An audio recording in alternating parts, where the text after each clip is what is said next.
झारखंड के कुख्यात गैंगस्टर राहुल सिंह के एक पोस्ट ने झारखंड में खलबली मचा दी है। सोशल मीडिया अकाउंट पर उसने एक स्टोरी लगाया जिस पर हथियारों की तस्वीर है और उस पर लिखा गया कि वेट करो, माहौल देखने लायक होगा। टारगेट को बताकर मारेंगे और 24 घंटा पहले स्टोरी भी लग जाएगा। यानी खुली धमकी राहुल सिंह तमाम झारखंड के उन लोगों को दे रहा है जिससे इसे रंगदारी नहीं मिल रही है। लगातार अगर देखें तो राहुल सिंह का गैंग झारखंड के अलग अलग इलाकों में एक्टिव है। पहले वारदात को अंजाम देने के बाद घटना की जिम्मेवारी लेता था, लेकिन इस बार उसने पहले ही इस तरह की धमकी दी। घटना के 24 घंटा पहले ही वह स्टोरी लगाकर बताएगा कि किसे टारगेट करने वाला है, किसे हिट करने की कोशिश की है। अब इस पोस्ट के सामने आने के बाद जहां एक तरफ पुलिस एक्टिव हो गई है, पुलिस अपनी जांच को और तेज कर चुकी है और सतर्कता के साथ हर संदिग्ध व्यक्ति पर नजर रख रही है, तो दूसरी तरफ राहुल सिंह यानी गैंगस्टर राहुल सिंह खुली चुनौती कहे कि पुलिस को दे रहा है तो यह गलत नहीं होगा, क्योंकि एक तरफ लगातार पुलिस यह दावा कर रही है जो भी अपराधी हैं, जो भी गैंगस्टर हैं, उन्हें अब उन्हीं की भाषा में जवाब देंगे। कई एनकाउंटर भी झारखंड में देखने को मिले, लेकिन तमाम चीजों के बावजूद लगातार पुलिस की कार्रवाई के बाद भी गैंगस्टर अपने आतंक को कम करने का नाम नहीं ले रहे। खुद यह विदेश में बैठे हैं, लेकिन विदेश से ही सीधे तौर पर रंगदारी की डिमांड करते हैं। किसी भी कारोबारी को व्हाट्सएप पर मैसेज आता है, फोन आता है और फिर पैसा नहीं देने पर गोलियों की तड़तड़ाहट सुनाई देने लगती है।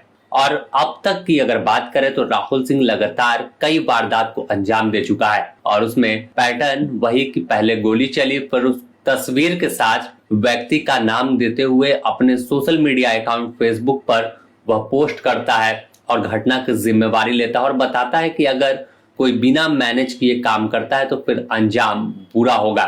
ऐसे में अब इस पोस्ट के बाद जहां सवाल उठ रहा है कि आखिर क्या झारखंड के गैंगस्टर पर पुलिस की पकड़ खत्म हो गई या पुलिस का इकबाल गैंगस्टरों में से खत्म हो गया कि आप लाख कार्रवाई कर रहे हैं, उसके बावजूद इस तरह के पोस्ट कई सवाल खड़ा करते हैं। तो दूसरी तरफ जहां झारखंड के बड़े कारोबारी पहले से ही आपराधिक संगठनों के संगठित गिरोह के सदस्यों से परेशान है कि कब कौन किसे टारगेट कर दे, कहां गोली चला दे, यह कहना मुश्किल है। और अब तो खुली चुनौती, खुली धमकी सोशल मीडिया पर दी जा रही है कि 24 घंटा पहले ही स्टोरी लगाकर बताएंगे कि टारगेट कौन है। तो खलबली पूरे झारखंड में है और सवाल पूरे सुरक्षा पर है। अगर हम बात राहुल सिंह की करें तो बताया जा रहा है पुलिस के मुताबिक कि राहुल सिंह मलेशिया में बैठा है और मलेशिया से ही वह गैंग को ऑपरेट करता है। हालांकि झारखंड के कई गैंगस्टर हैं जो झारखंड छोड़कर फरार हो चुके हैं और वह विदेश से अपने गैंग को ऑपरेट कर रहे हैं और झारखंड में हर दिन गोलियों की तड़तड़ाहट गूंजती दिखती है।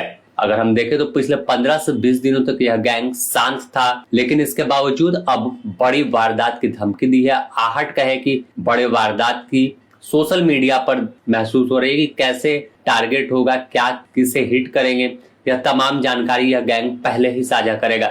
यानी पूरी तरह से उन कारोबारियों को यह धमकी दे रहा है जिसे अब तक यह सीधे तौर पर व्हाट्सएप कॉल करता था, इसके गुर्गे पहुंचते थे और वारदात को अंजाम देते हैं। तो अब यह खुद बता रहा है कि हम पहले बताएंगे फिर मारेंगे। तो देखना होगा कि आखिर झारखंड में ऐसे गैंगस्टरों पर कब लगाम लगता है और कब पूरी तरह से झारखंड अपराध मुक्त होता है। फिलहाल पुलिस, एटीएस, तमाम विंग जांच कर रही है। पहले ही रेड कॉर्नर नोटिस जारी कर चुकी है राहुल सिंह को जिससे इसे विदेश से भारत लाया जा सके, गिरफ्तारी हो सके, लेकिन बीते 1 साल से यह कहां है किसी को जानकारी नहीं है। बने रहें द न्यूज़ पोस्ट के साथ, इससे जुड़ी और भी अपडेट देंगे।